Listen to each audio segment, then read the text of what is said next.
So, welcome sa ating vlog mga kataps. No? For today's video, so gagawin natin paano natin ayusin lalo na yung mga problema sa bahay ng mga kapak na tiles, no?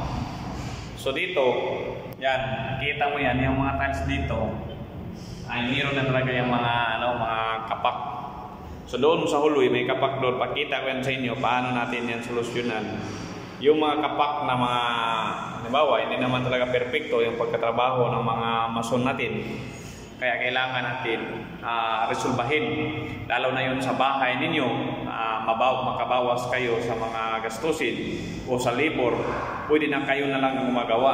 So turuan ko kayo paano gagawin yun. Yung mga kapak na tiles, paano natin resolbahin ang problema na yan. Na hindi na natin kailangan magpaklas. So ito, pakita ko yan sa inyo mga kataps. So ang gawin mo lang mga kataps, ito simento na to. Diba? Simento yan. Itong simento lagyan niya ng tubig. Yun, pasok natin doon sa galon. Pakita ko yan sa inyo, doon na yun sa galon. No? So basta simento, kailangan lagyan lang ng tubig. Yun ang titawag na grout. So ito titawag na kapak ng mga tiles mga kataps, no? Yan o. Dito, hindi. O.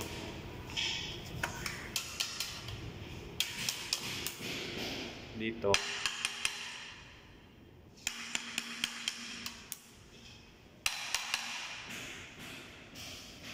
So gawin din dito, linisan mo natin dito. So linisan mo na yan. Tanggalin mo na yung ano na yan.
So yan, malinis na yan. Lagyan natin ng tubig.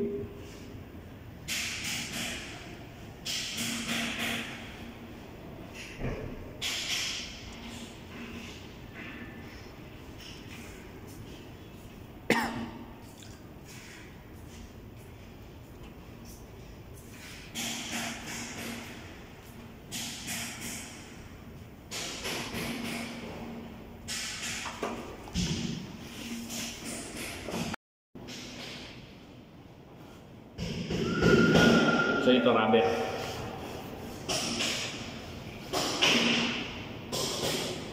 Tapos ito yung tinatawag na grout.